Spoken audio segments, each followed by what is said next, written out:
What's up? Welcome back to the Visual Verse. It is your host, Ayande Joseph, and today we are talking about Mission Impossible Final Reckoning. Now, if you have not known, Mission Impossible is easily one of my favorite movie series ever, with there just being banger action movies every time.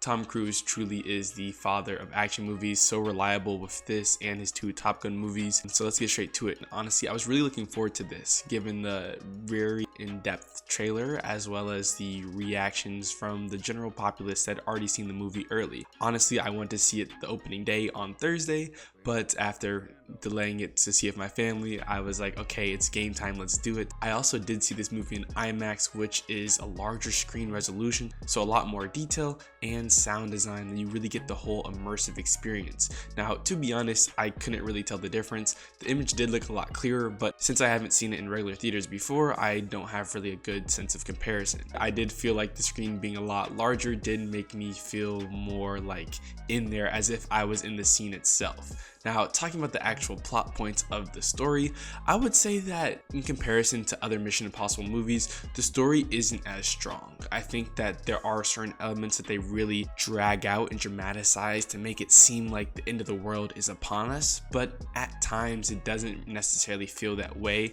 And although the stakes are really high, and they do reinforce that by saying it so many times, I feel like when you say it so many times, it really loses the importance of it. And that might just be me having a hot take, but I feel like in other Mission Impossible movies, it's just like the implied sense that if this is not done by Ethan, then it's cooked. But I feel like in this movie, they really drive that point home and repeat it so many times that when you hear it, it starts to feel annoying in a sense. The other side characters, honestly, they're decent. I feel like there are pretty good actors. I have my quarrels with some of them, but it's good they're really trying to build up the cast. That way they can have future spin-off movies with the younger generation. I mean, Tom Cruise is almost in his 60s, or he might be in his 70s soon, so it's like he can't run around for so much longer.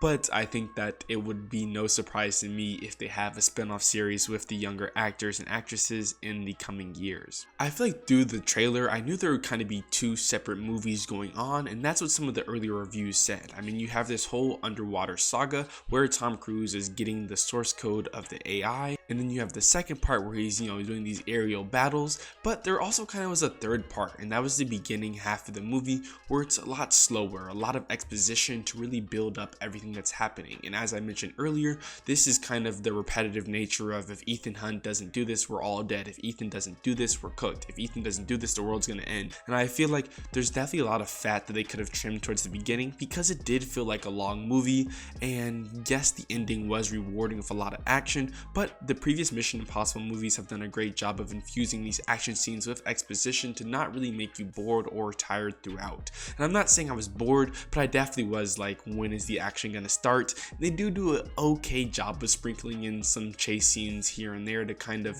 fill your appetite, but it did not feel like anything as special as before. I feel like Tom Cruise, definitely, he is a mastermind for these action movies. As I said earlier, he really has a great way of dramatizing every single scene and making the audience feel like they need to pay attention in order to understand what's going on next. He definitely did a great job of this in this movie too, but there just was an element of the Tom Cruise masterclass that was missing.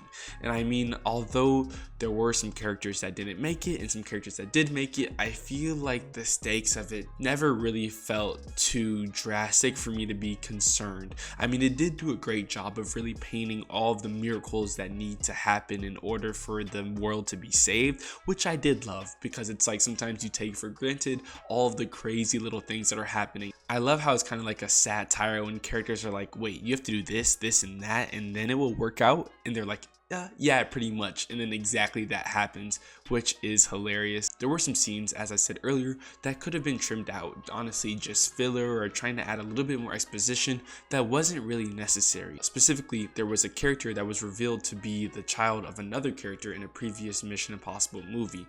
While this could have been a really awesome plot point if they built out more of it, they didn't do that at all, and it was kind of just thrown in there for a gimmick and maybe even fan service for people to really be like, oh wow, that's crazy, they're tying these two things together, when honestly it wasn't even that impressive of a thing that really did not add anything to the main storyline. Spoiler warning ahead, skip to this time in the video if you don't want to hear this. Going into the movie, I had a suspicion that Tom Cruise would be making it out of alive.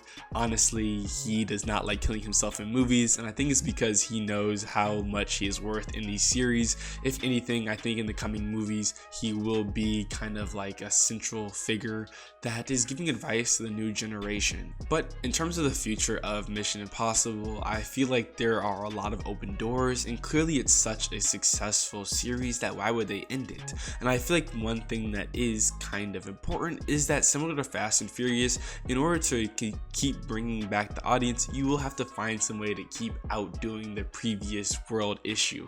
And while there are a plethora of world issues to select from, I do feel like it can kind of get stale after a while. So maybe they make a TV show or something like that that really kind of centralizes the narrative back to something more realistic, or that could happen. I mean, I know a lot of people were already on the edge of this AI entity thing.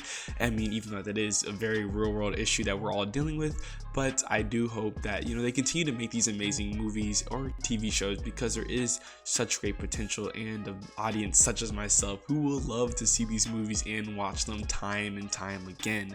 Now, I really hope that you guys do give this movie a chance, just because again, it is a great action movie and a summer blockbuster to really get us popping off. I mean, we have so many amazing movies coming out this summer, and I can't wait to see them all and review them all on here. So thank you guys again so much for watching. Please make sure to leave a like, comment, subscribe, and I will see you next time.